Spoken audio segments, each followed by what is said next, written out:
let the sleeping dogs lie. And for my friends, the clergy that are here, please let them not set this country on fire. Because when you point an accusing finger to someone, it is true that three are looking towards you. To every coin, there are two sides. Thank you, Mr. Chairman. I could have continued for hours and hours. Thank you very much. I'm speaking from the bottom of my heart. This is why I have no written papers. Idi Amin said at the United Nations. Thank you very much. Thank you, Engineer Buba. The next speaker will be His Royal Highness Alhaji Ibrahim Gambari, CFR.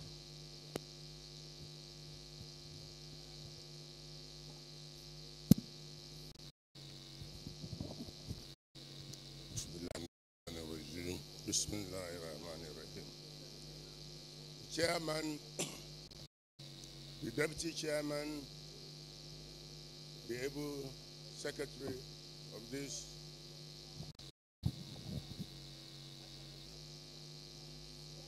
August Assembly, I want to join others in assessing the President as having performed reasonably well. I also congratulate the meticulous drafting of the speech.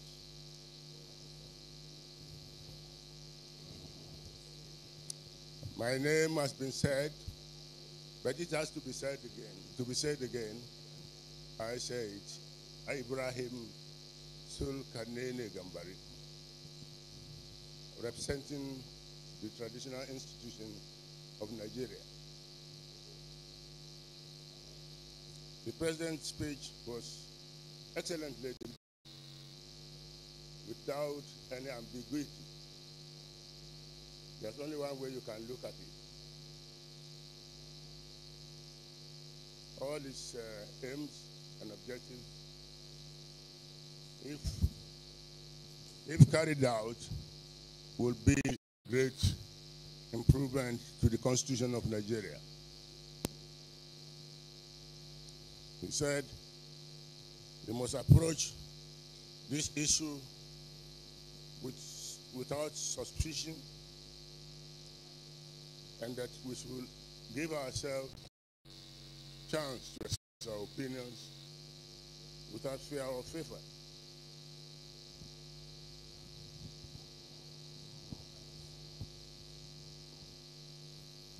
I want to say that people who are assembled here are men of honor, integrity, and even knowledge, men and women. We have seen that conferences might have been held before now, but this assembly is composed of men of high intelligence. This is manifested by the way we handle the program stage when we started as to whether we are 2/3 or 3/4. The way our leaders here, the chair, handle the matter is very mature. The way we finished to get a solution over it is magnificent. Nigeria can say we have arrived, because we can solve our own problems by ourselves.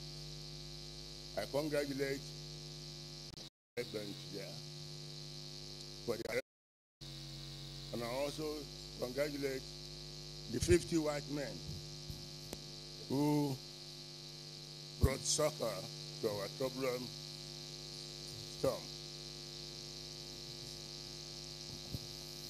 I want to say one thing. We are being expected to be reasonable. We are also expected to be calm and discuss freely and gently. Whenever an issue of religion is raised among us here, you will see temper rising. You will see people talking loud and angrily, as if we are fighting. This should not be. We should be honorable enough to give any speaker a chance to express himself or herself so that we can benefit him from it. And even table a counter views where we don't agree with him quietly and peacefully. We should take lesson from our fellow Muslim who call himself an Igbo man because he is an Igbo man.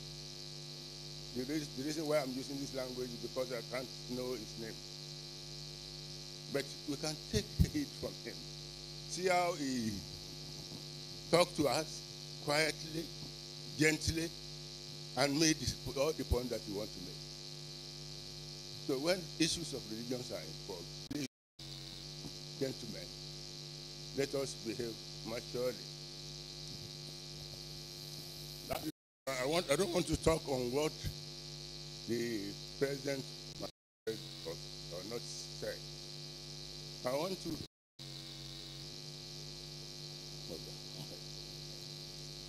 want to touch on when we finish our job, we get a conclusion, resolution. Of course, it's going to be written down as an advice to the president, because we are nothing but advising. We don't take decision from what we decide here. The president will now, as he said, pass it to National Assembly. But you can, President has directed the National Assembly to make provision for referendum.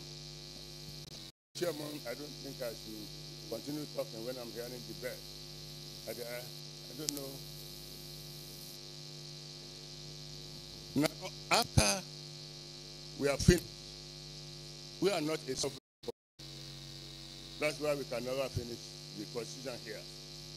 We take a copy to where it belongs.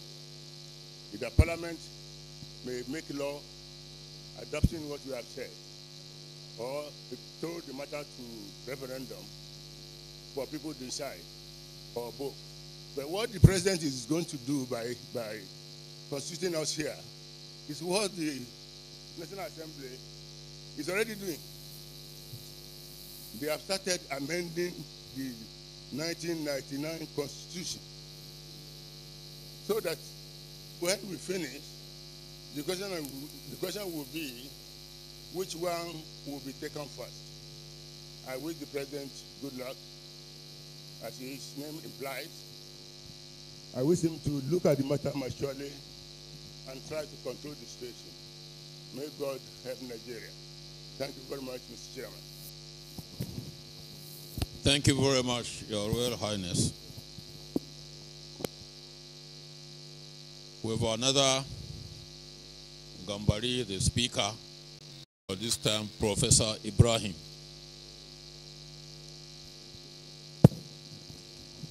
Mr. Chairman, fellow delegates, I am Professor Ibrahim Gambari, CFR, under the category Elder Statesmen.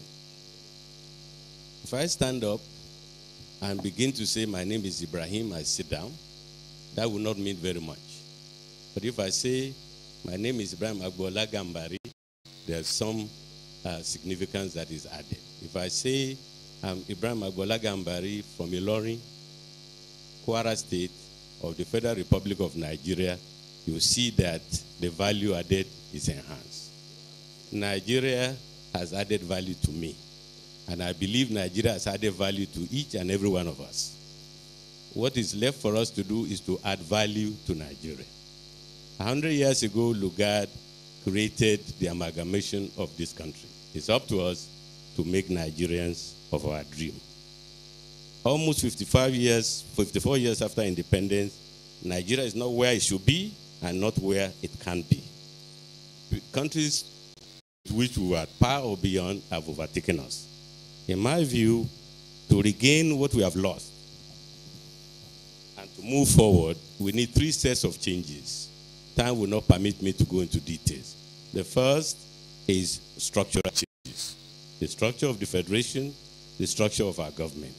The second is policy changes to address the economy, which serves presently the needs of the few rather than the needs of the many. Poverty eradication, youth unemployment is a time bomb, as many of our delegates have said. Investment in education, in the development of human capital, in science and technology, because without these, we can no longer be competitive in a world that has become truly globalized.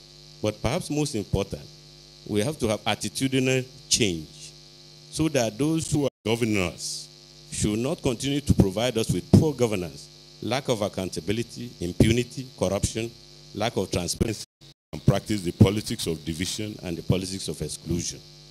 I am a political scientist, and I know that those who have power don't give it up voluntarily.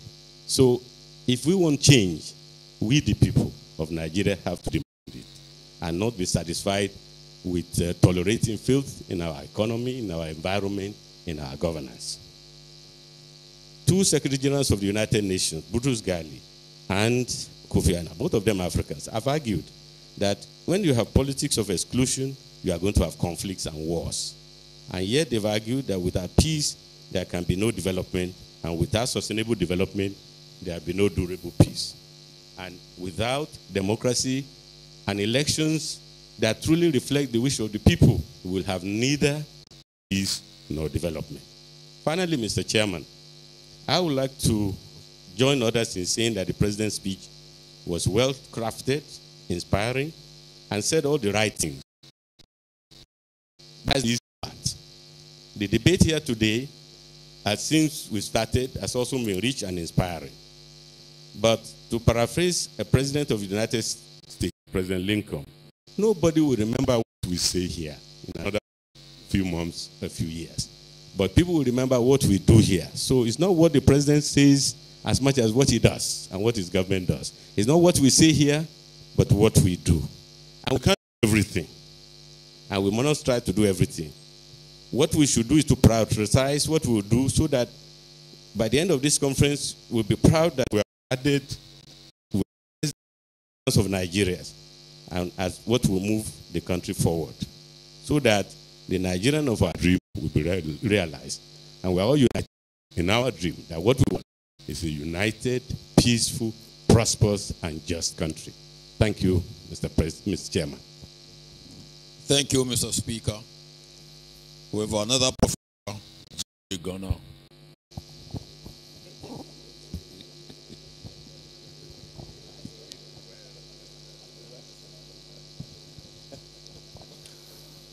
Honorable Chairman, distinguished delegates, I thank you for this opportunity. My dear brother who spoke before me, Professor Ibrahim Gambari, because of his privilege of serving at the United Nations for so many years, must have listened to hundreds of speeches. And if he says this speech by Mr. President was an excellent speech, I want to agree with him. It's a professorial assessment, and therefore I proceed to say in the speech, oh, my name, I thought Jerry Gana, Hasken Nupe, to intimidate the Katsina people. In the truly praiseworthy speech of Mr. President, we see the picture or vision of the kind of Nigeria he's been yearning for, you and I have been yearning for. At page 5, and I quote, the desire is for a more united, progressive, and prosperous nation. Or at page 7, a better and more inclusive society in which every citizen is a proud and committed stakeholder. Or at page 11, a stronger, more united, peaceful, and politically stable Nigeria. You can go on. In other words, there is a vision of the kind of Nigeria we should struggle to build. But there are a number of impediments.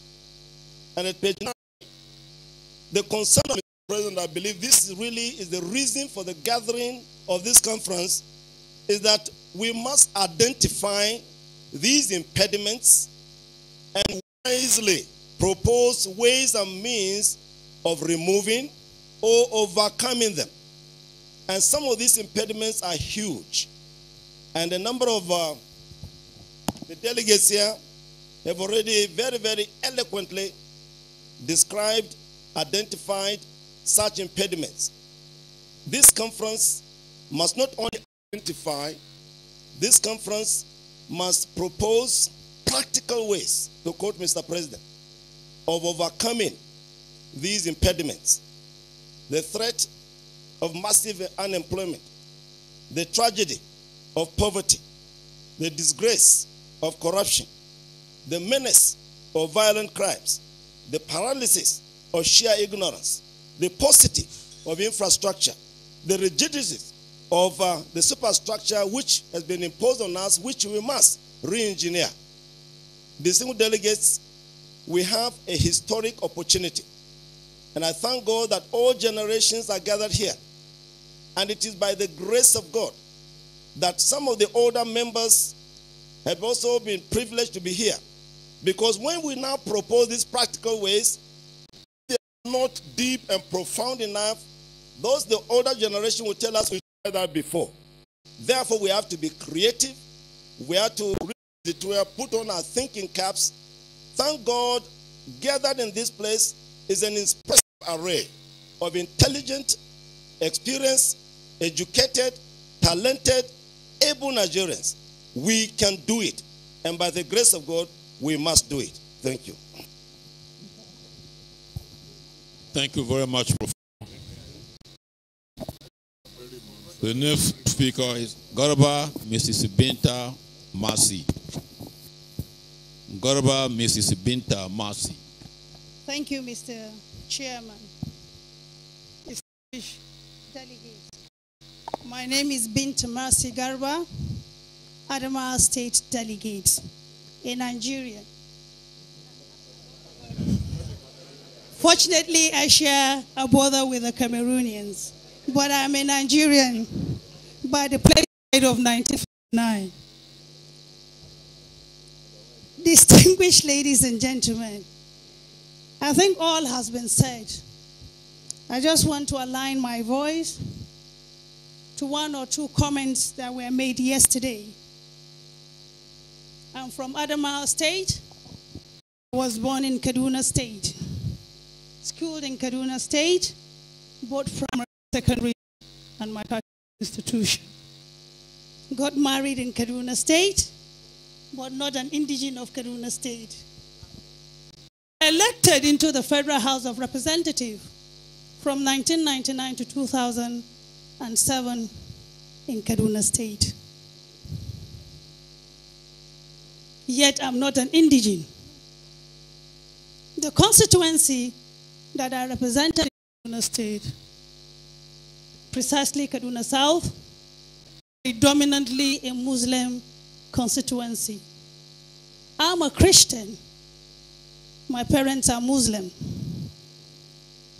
But when I was elected, it wasn't on religious background. And I served the people well. Went back to Adamawa State in 2007 and was elected into the parliament again. My father's.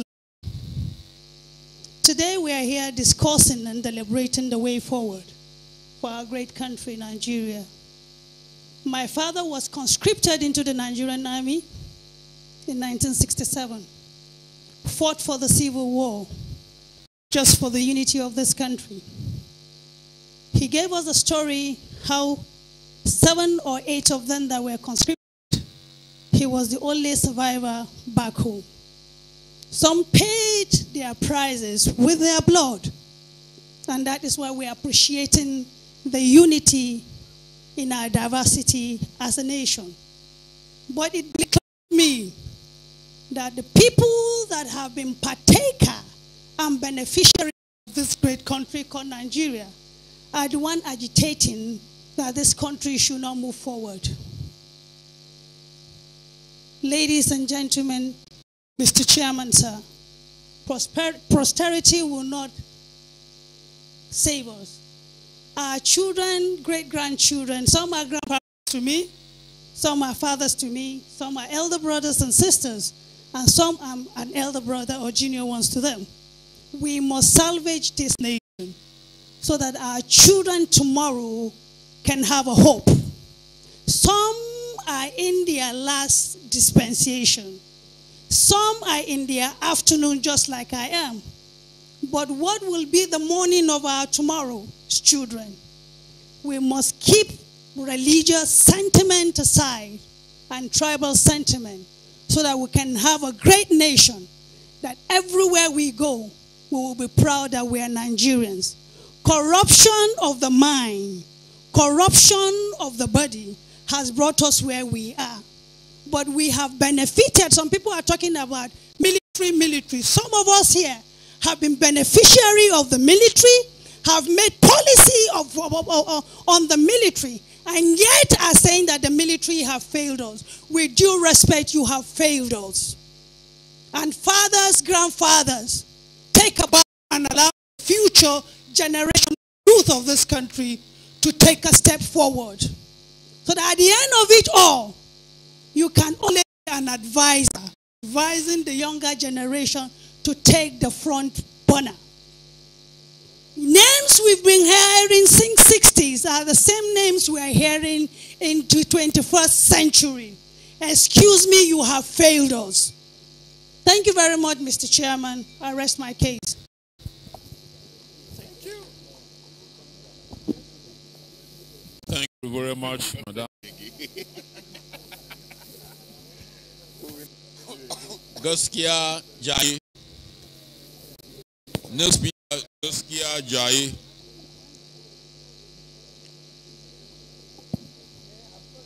Mr. Chairman, distinguished delegates, my name is Jaye Gaskia.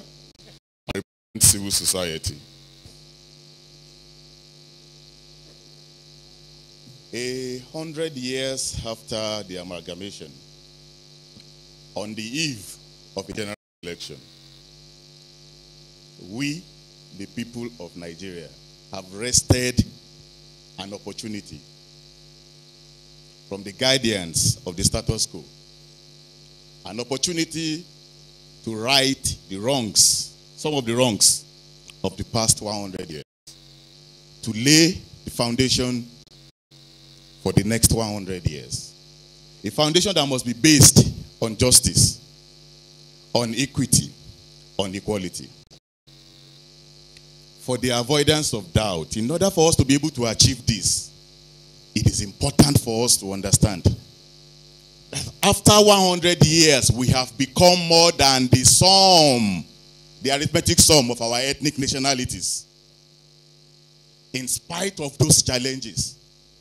And that the greatest challenge that confront us, the challenges that confront us, are poverty, unemployment, mass misery, inequality. The greatest threat that faces us is not ethnic, it's not religious, it's not regional, it's not geographical. It is class. And this is manifested by the widening gap between the rich and the poor.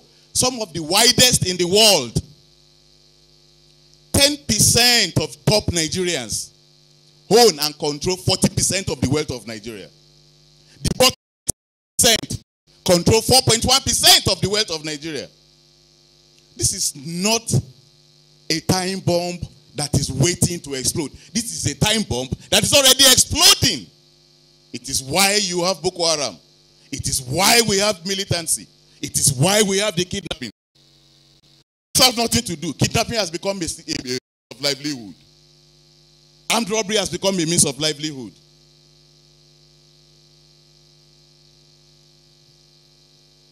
So let it be very clear. One of the manifestations of success for any leadership is the ability to have a successor generation of leaders. Our leaders have failed us. Because where are the successors? If we must leave this conference with something tangible,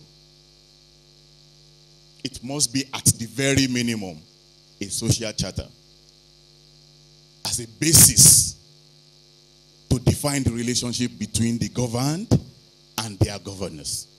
A social charter or a Bill of Rights that is comprehensive, all-embracing, including the right to housing, right to work, right to health, and that is justiciable and actionable. It is only then that an annual State of the Nation address by governments at all levels can make sense, where the rulers now tell the ruled every year what progress they are making towards achieving the social charter. If we restructure this country, whatever else we do, if there is no equity and justice, we will simply be restructuring poverty. And that one would not have moved forward. Thank you, Mr. Chairman. Thank you very much, Mr. Speaker. Badebo Yinka, next speaker. Badebo Yinka. Distinguished Chairman,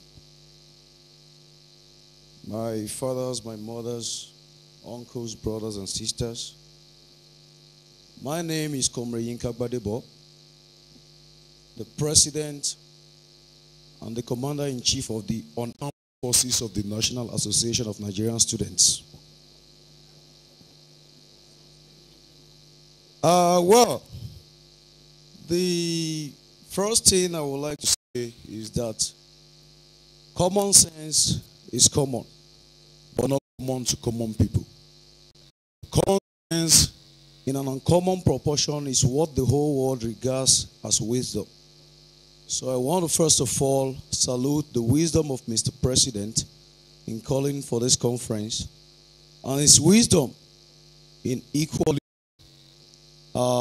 making sure that the National Association of Nigerian Students for the first time is having 6 delegates at this conference. We quite appreciate that. His speech has been exhaustively debated, but I want to call our attention to page 19, paragraph 3, where he said, I expect that as persons of integrity and honor, you will do nothing in this conference that will undermine our efforts and desire to build a truly great nation.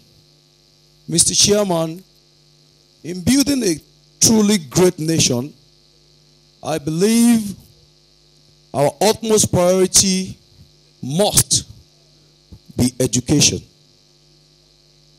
On the 17th of March at our inauguration, by the special grace of God, I prevented a national embarrassment that students of colleges of education and polytechnics will have caused at the gate of this event.